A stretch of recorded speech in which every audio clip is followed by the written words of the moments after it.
ये भी देखा था कि दरअसल मध्य पूर्व एशिया में पूरी तनाव की स्थिति कहीं ना कहीं एक वैश्विक संकट खड़ा करती थी। फिर चाहे वो जो क्रूड ऑयल का ट्रेड हो या फिर ग्लोबल ट्रेड हो, और अगर पूरा जियो पॉलिटिक्स इससे धराशायी होता, वैश्विक संकट खड़ा होता, तो जाहिर है फिर दबाव बनता अमेरिका पर ही कि आप मध्यस्थता कीजिए और इसको जल्दी से जल्दी कम कराइए। और आप देखिए कितनी बड़ी आयरनी कि एक दिन पहले डोनाल्ड ट्रंप की ओर से कहा जाता है कि भाई मुझे नोबेल प्राइज़ नहीं मिलता, और अगले दिन वो जाकर के ईरान के परमाणु ठिकानों पर हमला कर देते हैं। लेकिन बहरहाल कम से कम एक अच्छी खबर ये है कि जो वैश्विक संकट खड़ा हो सकता था मध्य पूर्व एशिया में, वो फिलहाल टलता नजर आ रहा है। ईरान भी सहमत हो गया सीज फायर के लिए। डोनाल्ड ट्रंप ने सभी को बधाई दी है। कतर की मध्यस्थता और यूएस के प्रस्ताव पर सीज फायर हो रहा है। इजराइल भी सहमत है, ईरान भी सहमत है। ईरान के अधिकारी का बयान है कि हां, युद्ध विराम पर सहमति हो गई है, 24 घंटे में खत्म हो जाएगा। 12 दिन चला यह युद्ध, जो कि लंबा चल सकता था, सप्ताह चल सकता था, महीनों चल सकता था, सालों चल सकता था। रोहित, एक चीज ये बताइएगा, ये जो हमने देखा कि प्राथमिक तौर पर कहा गया कि भाई 6 घंटे मान के चलिए, उसके बाद फिर उसको 12 घंटे बताएंगे।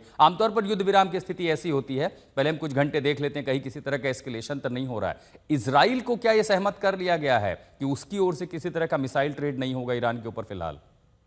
बिल्कुल बिल्कुल किया गया है। और देखिए इसे एक स्टैगर्ड सीज फायर के नाम पे जो है बताया जा रहा है कि जो ऑनगोइंग ऑपरेशंस है पहले वो खत्म हो जाएंगे, उसके बाद ऑब्जर्वेशन पीरियड में चले जाएंगे। और आई थिंक ये दर्शाता है कि किस तरह से पहले कहा गया है कि ईरान जो है वो सीज फायर इनिशिएट करेगा, मतलब ईरान की तरफ से कोई हरकत नहीं होगी, और ऑब्जर्व करेगा इसराइल उस समय पहले 12 घंटों में कि किस तरह से चीजें हो रही है, ऑन ग्राउंड स्थिति क्या है।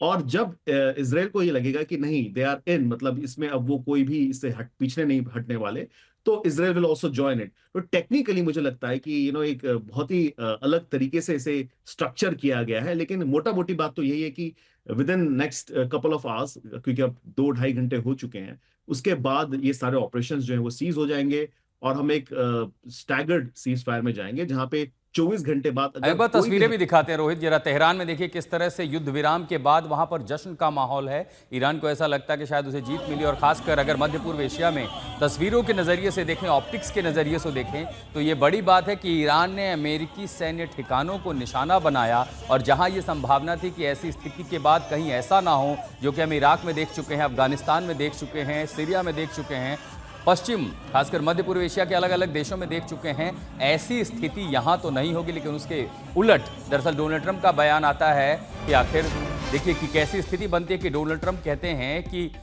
अब सीज फायर होगा, इजराइल ईरान युद्ध। अमेरिका का बड़ा बयान है। रोहित शर्मा हमारे साथ बने हुए, रोहित से हम लगातार पूछेंगे। और फिलहाल एक बार आपको डोनाल्ड ट्रंप का वो सोशल मीडिया पोस्ट दिखाते हैं, इजराइल ईरान में युद्ध विराम पर सहमति आखिर कैसे हुई। तो 24 घंटे में खत्म हो जाएगा 12 दिन का ये युद्ध।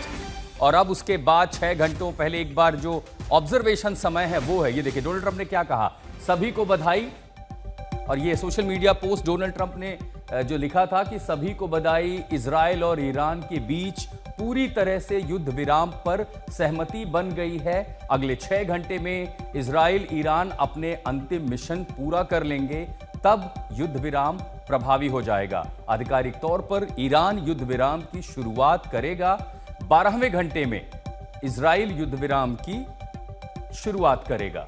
यानी कुल मिलाकर के ऑब्जर्वेशन समय भी दिया गया है 6 से 12 घंटों का। उसके बाद लिखा है कि 24 घंटे में 12 दिन का युद्ध को दुनिया की सलामी दी जाएगी। ये एक ऐसा युद्ध है जो सालों चल सकता था और पूरे मध्य पूर्व को नष्ट कर सकता था। हर किसी को यह अंदाजा था कि अगर यह युद्ध एस्केलेट होता है तो स्थिति दरअसल वैश्विक संकट की ओर जाएगी, लेकिन ऐसा नहीं हुआ और न कभी होगा। डोनाल्ड ट्रंप अमेरिकी राष्ट्रपति ने सोशल मीडिया पर यह पोस्ट किया। रोहित हमारे साथ है। रोहित, ये अगर हम इस भाषा को अगर समझने की कोशिश करें कि 6 घंटे उन्होंने दिया है सबसे पहले ईरान को, उसके बाद 12 घंटे, दरअसल 12 घंटे का समय उन्होंने दिया हुआ है कि उसके बाद इजराइल इस पर रिटेलिएट करेगा और रिस्पॉन्स करेगा उसी हिसाब से।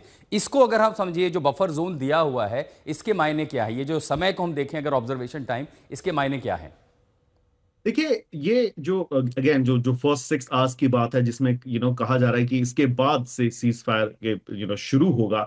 आई थिंक जो ऑनगोइंग ऑपरेशंस है, मुझे लगता है जो इन्फॉर्मेशन अमेरिका के पास होगी, इंटेलिजेंस ऑपरेशन इन अमेरिका के पास होगा, इंटेल जो इसराइल के पास होगा, उसमें कुछ होगा। I mean there must be something, कुछ ऐसे ऑपरेशंस बचे होंगे जो शायद इसराइल को कैरी आउट करने होंगे, या अमेरिका के पास पहले से जानकारी है कि ईरान कुछ करने वाला है। जैसे कि अभी खबरें आ रही है कि जो इराक में बेस है अमेरिका का, वहां पे ड्रोन से जो है हमले किए जा रहे हैं या हो रहे हैं, ऐसी खबरें आ रही है अनकंफर्म सोर्सेस से। तो मुझे लगता है ये लास्ट ऑफ द जो एक्ट है ऑफ वॉर या एग्रेशन, मुझे लगता है उसे थोड़ा सा समय दिया जा रहा है कि उसमें लास्ट मिशन कंप्लीट कर ले दोनों साइड्स अपने, और उसके बाद as as we said right, थोड़ी देर पहले जो हम कह रहे थे कि मॉनिटर किया जाएगा, दोनों देश एक दूसरे को मॉनिटर करेंगे, और उसके बाद कंप्लीट जो है युद्ध का अंत हो जाना चाहिए 24 घंटे में, ऐसा डोनाल्ड ट्रंप कह रहे हैं।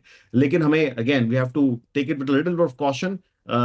ईरान और इसराइल दोनों ही are capable of escalating things, हमने पहले भी देखा है कि वो they do something and say something else, और कुछ और कर देते हैं।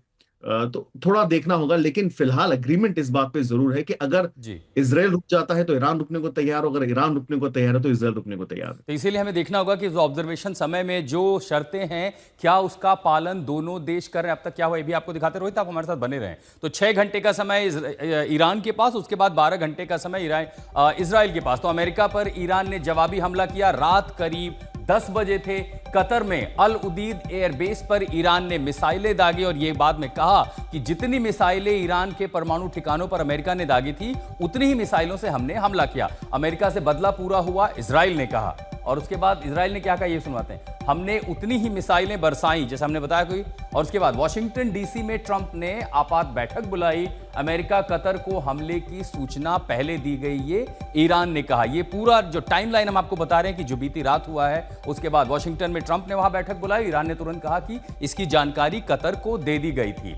फिर अमेरिका की ओर से क्या कहा गया, यूएस मिलिट्री को कोई नुकसान नहीं हुआ, यानी इस हमले के बावजूद जिसमें 6 मिसाइलें दागी गई थी, बेस को कोई नुकसान नहीं हुआ।